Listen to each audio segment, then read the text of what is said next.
I'm live. I'm super excited to be here. I want to welcome everybody coming in to the live.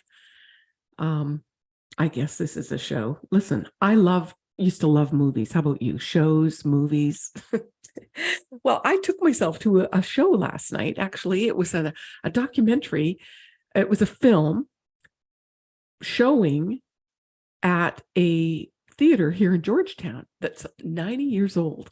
That theater, it's called the Palace.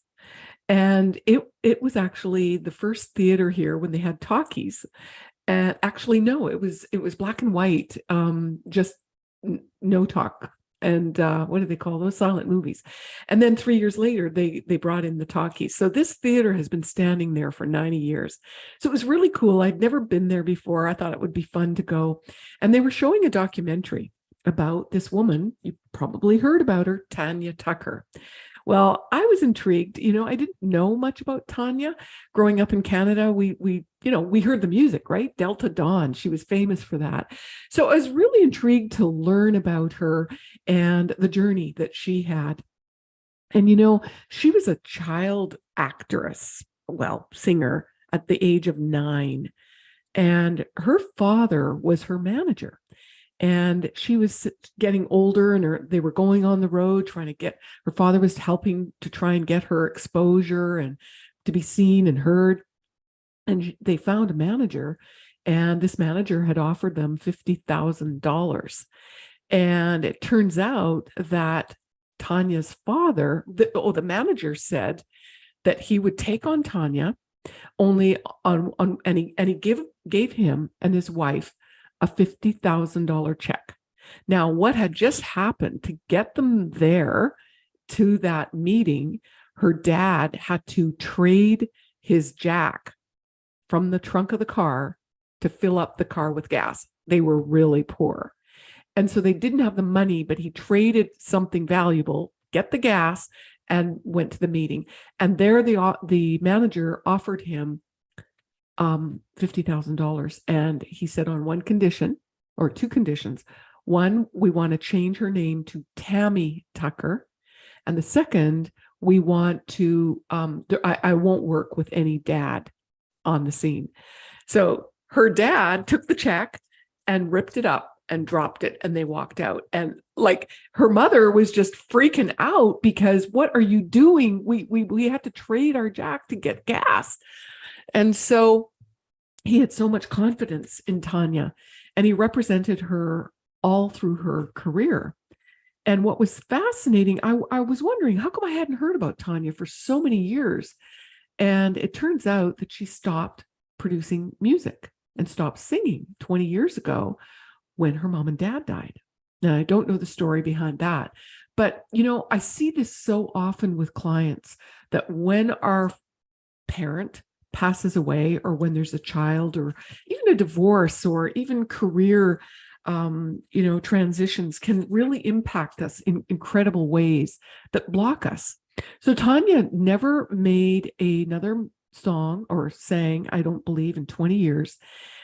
And it wasn't until, so she really struggled with a lack of self-confidence. She struggled with addiction. And energetically speaking, what that is when we have a limiting belief, I call it a picture. We have a picture or a belief about ourselves.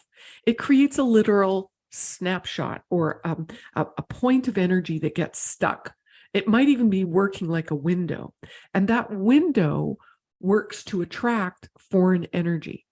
So in the case of an addiction, energies like beings or entities can come in on our weak points, our shadows, or our blocks, and then it sort of overrides your own will, or takes over sort of command of your willpower, your motivation, your inspiration, your creativity, your personality. And so, that they don't call drinks spirits for nothing.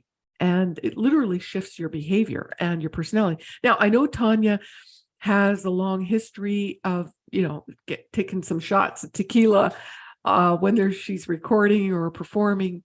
And so I'm not talking about that per se, but that is an effect. It does make an effect.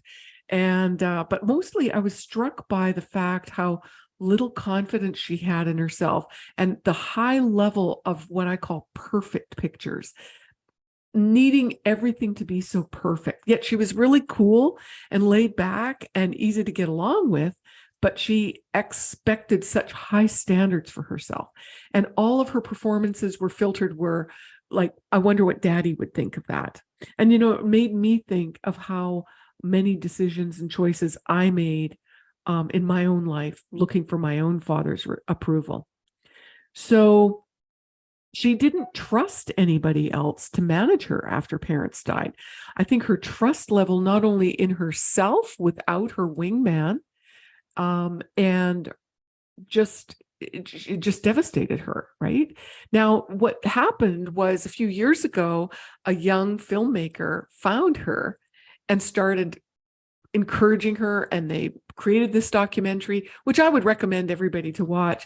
Tanya Tucker, the documentary. It's called The Return of Tanya Tucker, if you can find it. I think it was put out in 2019. So it was delightful in terms of, you know, raw and her journey in terms of, you know, the pain, the struggle, and it wasn't all a bed of roses. And I think that parallels so many of our lives is that, you know, we know there's something great within ourselves. Like when she was a young girl, she said, I want to be a star.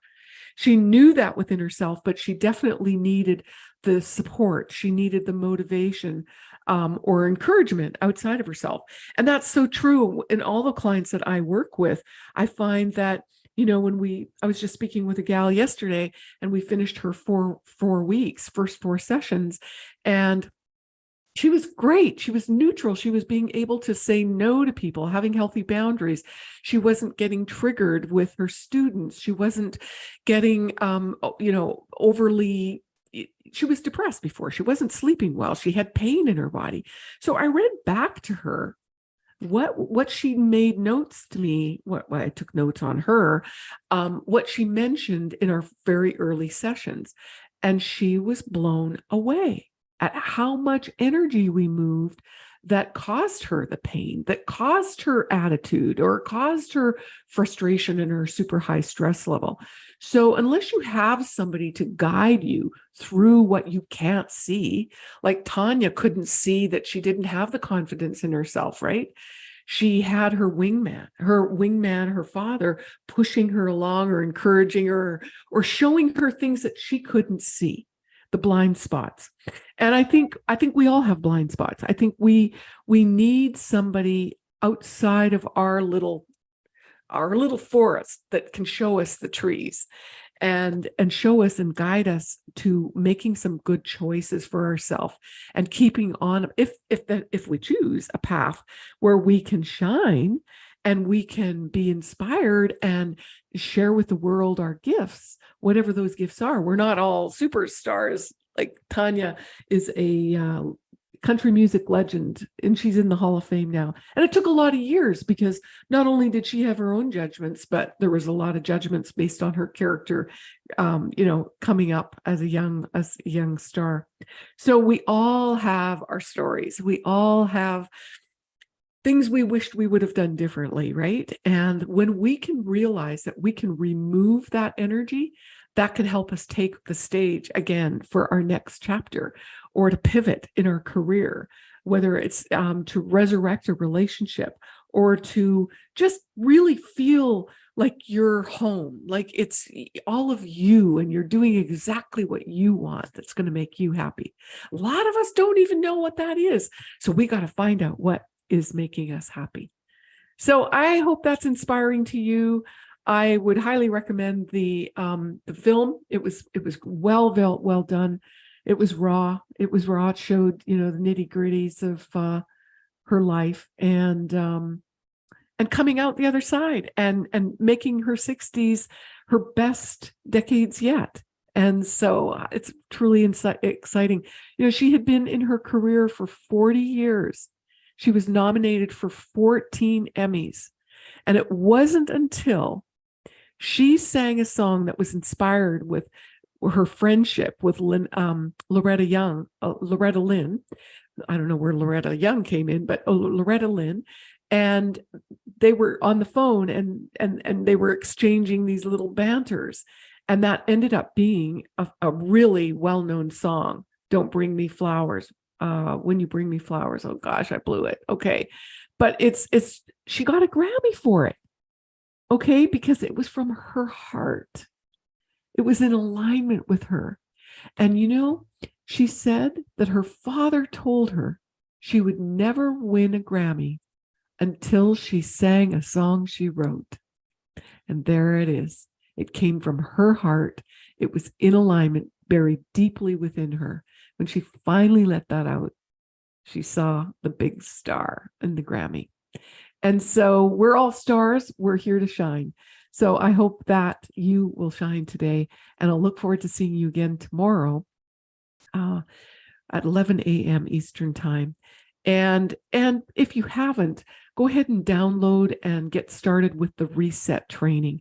That will help you take a snapshot of where you're at right now. Some areas of your life are challenging. I get it.